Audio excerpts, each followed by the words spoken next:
Mesdames, Messieurs les jurés, je suis Alain Deneau.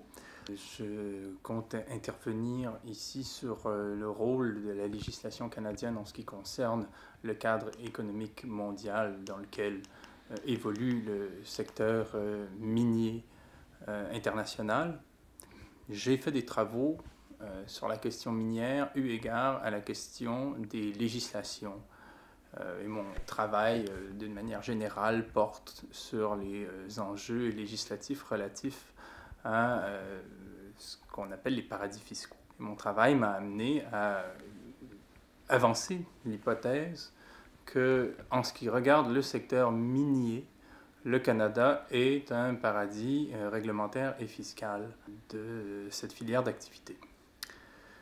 Un point liminaire, les paradis fiscaux existent au nombre de 80 à peu près, et s'ils sont autant dans le monde, c'est parce que chacun d'entre eux a sa vocation propre, a son expertise. J'ai l'habitude de dire que les paradis fiscaux sont un petit peu comme les boutiques dans un centre commercial, c'est-à-dire que chacun d'entre eux offre des particularités.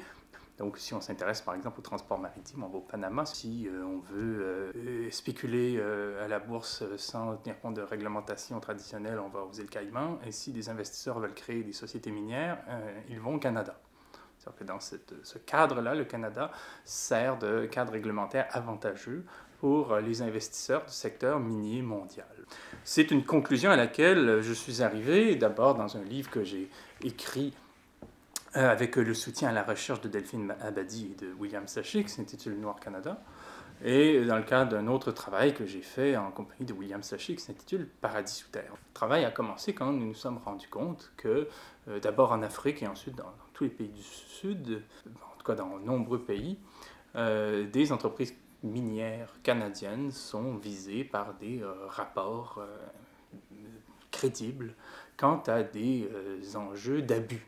Et ce qui nous intéressait, c'était de voir que d'une part, on avait des sociétés minières qui sont pointées du doigt dans ces rapports en très grand nombre, alors que par ailleurs, l'industrie minière mondiale se trouve massivement concentrée au Canada.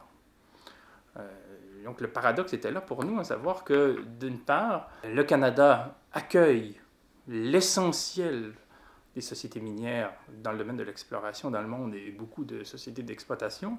75% des sociétés minières au monde sont canadiennes, c'est-à-dire que si on cite au hasard une société minière dans le monde, il y a 3 chances sur 4 qu'elle soit canadienne. Donc nous accueillons l'industrie minière mondiale ici dans notre législation.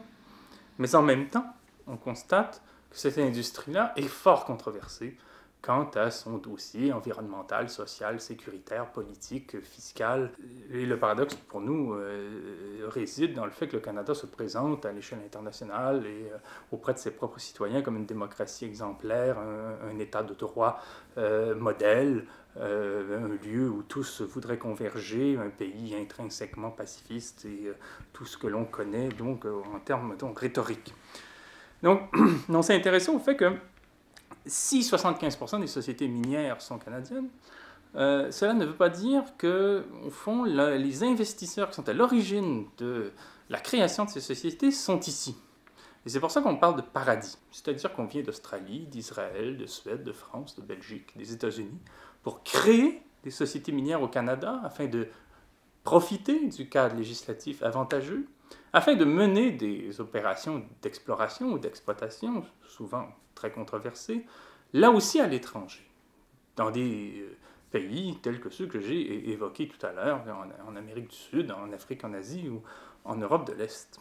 Donc, on peut se demander pourquoi ce détour, essentiellement par Toronto.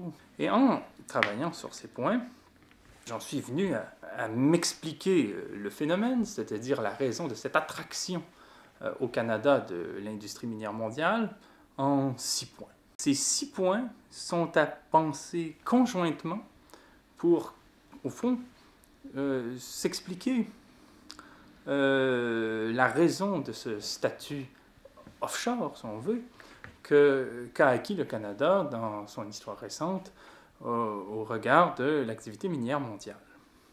Le premier point porte sur les modalités de divulgation prévues dans le cadre de la loi en Ontario en particulier et au Canada en général. Historiquement, et encore aujourd'hui d'une certaine manière, il a été très aisé pour les acteurs du domaine minier de mettre en valeur les gisements dont ils étaient les propriétaires. C'est-à-dire que sur les marchés financiers, quand vient le temps d'informer les investisseurs de la qualité d'une mine, il est plus facile au Canada de jouer au bonimenteur que de le faire ailleurs dans le monde, ou aux États-Unis par exemple. C'est un point important, même si ce n'est pas le plus déterminant, dans le sens où il y a deux façons de faire des profits dans l'activité minière. La première, elle tombe sous le sens, c'est le fait d'extraire des minerais et puis de les écouler sur les marchés. Le deuxième point est moins évident, il consiste à l'engrangement de capitaux par le moyen de la spéculation boursière. Cette deuxième méthode consiste à se porter acquéreur d'un gisement minier, de le faire évaluer par un cabinet de géologues à prétention indépendante, et au vu de bons résultats qu'on obtiendrait, à savoir que par exemple une mine de cuivre pourrait représenter des actifs de, disons, 500 millions de dollars si on les exploite sur tel laps de temps, ainsi de suite. Cet processus peut permettre à une société de petite taille de faire des profits strictement par l'évolution du cours de son action à la bourse. Et le Canada encourage cela parce qu'il est plus facile au Canada qu'ailleurs de faire valoir sur les marchés financiers la valeur d'un gisement, parce qu'on peut sur les marchés financiers au Canada parler non seulement des réserves d'une mine, c'est-à-dire ce que l'on entend effectivement extraire d'une mine en vertu d'un plan industriel dûment élaboré, mais également des ressources, c'est-à-dire tout ce que contient une mine, ce qui est très spéculatif comme donnée. Donc au fond, ce que donne à imaginer la deuxième donnée, c'est-à-dire les ressources, c'est-à-dire tout ce que contient une mine et pas seulement ce qu'on compte extraire de la mine, c'est au fond quelle valeur supplémentaire pourrait avoir la mine sitôt qu'on décide de creuser un peu plus ou parce que, par exemple, les techniques évolueraient ou parce que les cours seraient à la hausse. Donc on laisse planer, au fond, une valorisation plus grande. Et historiquement, le Canada a été très permissif. Aussi, on peut dire de la bourse de Toronto, et là, je me réfère historiquement aux travaux de Christopher Armstrong, mais aussi à toute une documentation journalistique et universitaire sur l'enjeu contemporain. On peut dire de la Bourse de Toronto, de la Commission sur les valeurs mobilières de l'Ontario, qu'elle ne confère pas de force de loi à sa réglementation. C'est-à-dire qu'on a des investisseurs aussi chevronnés que Claude Lamoureux ou d'autres, des chroniqueurs du Globe and Mail, par exemple, qui diront ouvertement qu'à la Bourse de Toronto, les représailles sont de pure forme. Les condamnations qui visent des fraudeurs se font à huis clos. Très souvent, on règle hors cours des différends, de sorte qu'au fond, la réglementation qui existe n'est pas mise en application. Donc du coup, on est dans un univers boursier du point de la réglementation qui est très permissif, de fait ou de droit. C'est le premier point. Le deuxième point qui est conjoint, mais il faut les penser ensemble, concerne l'investissement. Le Canada soutient par des programmes fiscaux, notamment celui des actions accréditives, l'investissement spécifique dans le domaine minier. Pour le dire autrement, la spéculation boursière au Canada est subventionnée. C'est-à-dire lorsque des investisseurs institutionnels, des fonds de retraite, des compagnies d'assurance, des fonds communs, des fonds de placement, ainsi de suite, placent leurs actifs dans des titres miniers, ils reçoivent de la part du gouvernement une compensation. Également, les entités publiques dans le domaine de la finance, ici au Canada, investissent beaucoup dans le secteur minier. Bon, la regrettée, ou pas tant regrettée, AGDI, par exemple, ou le Fonds des retraités du gouvernement fédéral, ou la Caisse de dépôt et de placement du Québec, par exemple, sont des instances qui investissent beaucoup dans le secteur minier. Le problème qui s'ensuit est de la nature suivante. Lorsqu'on est en présence d'un modèle pareil, on comprend que les investisseurs qui créent des sociétés minières au Canada, alors qu'ils sont à l'étranger, pour exploiter des mines qui sont également à l'étranger, mais sont dans d'autres pays, le font parce qu'il y a au Canada de la liquidité en abondance pour financer des projets miniers. C'est ce qui explique, je le répète, que 75% des sociétés minières mondiales sont ici et qu'elles sont ici essentiellement pour exploiter, pour disons, aller chercher les capitaux qui sont disponibles afin de financer des projets ailleurs. C'est comme si à Toronto, il y avait un pipeline d'argent qui part de la bourse pour arroser en flux financier des projets miniers controversés le plus souvent, ou trop souvent en tous les cas. Donc ça, c'est le deuxième point. Le troisième point, j'irai un peu plus vite parce qu'ils sont moins économiques et portent davantage sur un contexte politique, mais je les cite quand même rapidement. Le troisième point porte sur la diplomatie. Lorsque sur place, dans les projets d'exploration et d'exploitation, les choses vont mal, et malheureusement, elles vont souvent mal.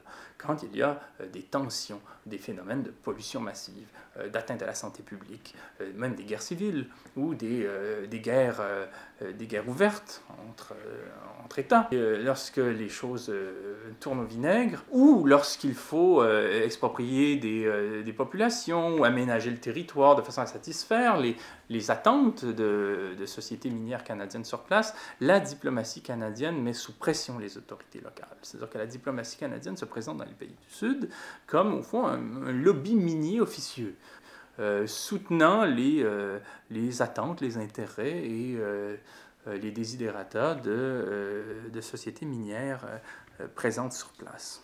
Et c'est ce qui explique aussi, on pourrait y revenir dans un autre contexte, mais que des codes miniers outrancièrement avantageux pour l'industrie minière soient apparus par métastase comme ça à l'identique dans les années 1990-2000 dans différents pays du Sud, quoi, lesquels codes miniers ressemblent drôlement à celui qu'on a au Québec, qui est une sorte de modèle colonial, étant donné notre histoire coloniale. Le quatrième point porte sur des enjeux de droit, et là aussi je passe rapidement, mais il consiste à dire que si les choses tournent si mal qu'on en a des échos ici, et si des populations souhaitent poursuivre au Canada des sociétés pour ce qu'elles font à l'étranger, il est à peu près impossible de fait ou de droit de parvenir à ces fins. Il y a une exception aujourd'hui, qui est celle de la société Hudbay, qui se trouve poursuivie pour une affaire survenue à l'extérieur de nos frontières.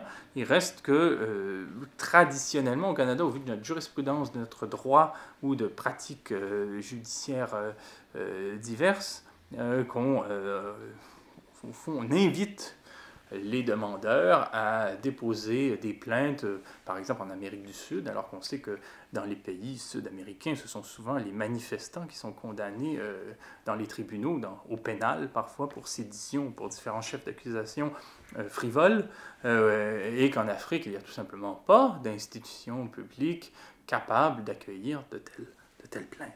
C'était le quatrième point. Le cinquième point, je passe encore plus rapidement, mais il consiste à dire qu'ici au Canada, il est très difficile pour les citoyens s'il est difficile pour les citoyens de poursuivre les sociétés minières pour ce qu'elles commettent à l'étranger, il est très facile pour les sociétés minières de poursuivre les citoyens qui les critiquent.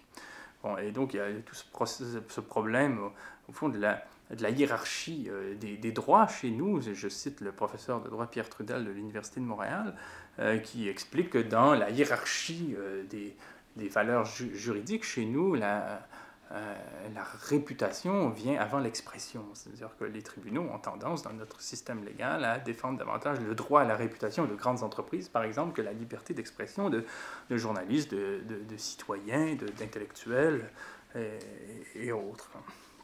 Et enfin, il y a un réel programme de marketing et de propagande, de relations publiques qui prévaut au Canada pour faire valoir le bien fondé des projets miniers à l'extérieur de nos frontières. Donc ce serait, disons, comme cela que je proposerais une circonscription du problème. Je finirai par la mention d'une mesure à l'échelle nationale, une directive nationale qui porte sur la divulgation d'informations sur les marchés financiers au Canada.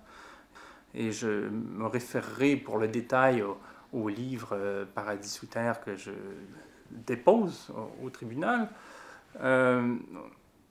À savoir qu'au Canada, si une société, et cela résume l'ensemble de la situation, Au Canada, si une société inscrite ici, en bourse, ou qui a son siège social ici, si une telle société, à l'extérieur de nos frontières, est impliquée dans des cas graves de corruption politique, d'atteinte à la santé publique, de pollution massive, en quoi que ce soit qui puisse vraiment perturber l'ordre public et les économies locales.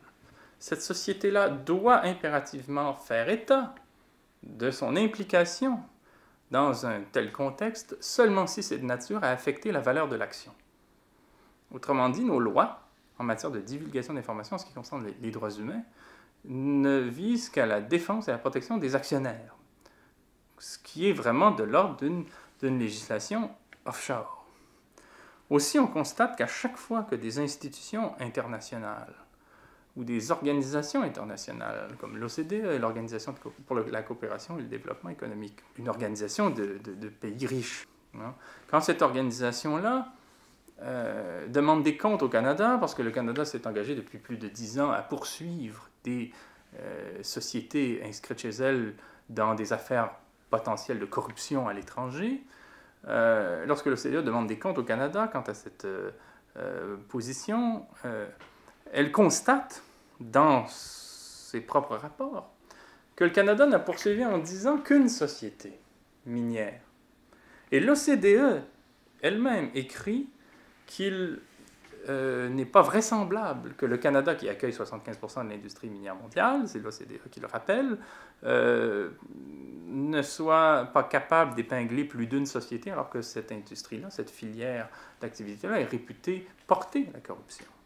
Aussi, lorsque des enquêteurs mandatés par le Conseil de sécurité de l'ONU constatent que des sociétés canadiennes, en pleine guerre du Congo, qui a fait des millions de morts entre 1996 et 2003, se sont trouvés à violer les règles encadrant l'activité économique encore de l'OCDE, et qu'on demande aux pays responsables, c'est-à-dire le Canada, d'enquêter sur ces sociétés-là. Au Canada, on fait la sourde oreille. La réponse officielle, c'est de dire qu'on n'enquête pas parce qu'il n'y a pas de preuve de l'implication des sociétés dans la guerre des Grands Lacs, alors qu'il faudrait dire qu'il n'y a pas de preuve de l'implication des sociétés dans la guerre des Grands Lacs parce qu'on refuse d'enquêter. On en est à ce niveau, on pourrait dire, de couverture. À savoir que le Canada, non seulement élabore un cadre favorisant le développement de l'industrie minière dans les pays du Sud, en termes d'investissement, en termes de soutien diplomatique, politique et financier, mais en plus, il rend impossible, au fond, la reddition de comptes sur le plan politique et éthique de la part de sociétés. Et en cela, il n'est pas seulement un paradis fiscal et réglementaire, il est également donc un paradis judiciaire. Et c'est donc à cela qu'on s'est intéressé, et je pense que c'est ce qui explique qu'aujourd'hui, 75% des sociétés minières mondiales sont au Canada, qu'à peu près 60% des sociétés minières qui sont cotées en bourse dans le monde le sont à Toronto, et qu'à peu près 90% des transactions financières qui touchent au secteur minier se font également à Toronto. Il y a bien des raisons qui expliquent cette concentration de capitaux chez nous. Ce ne sont pas des raisons louables au vu même des prétentions que ce pays a sur lui-même. Et je pensais qu'ici, auprès de vous, ces éléments devaient être relevés. Merci de votre attention.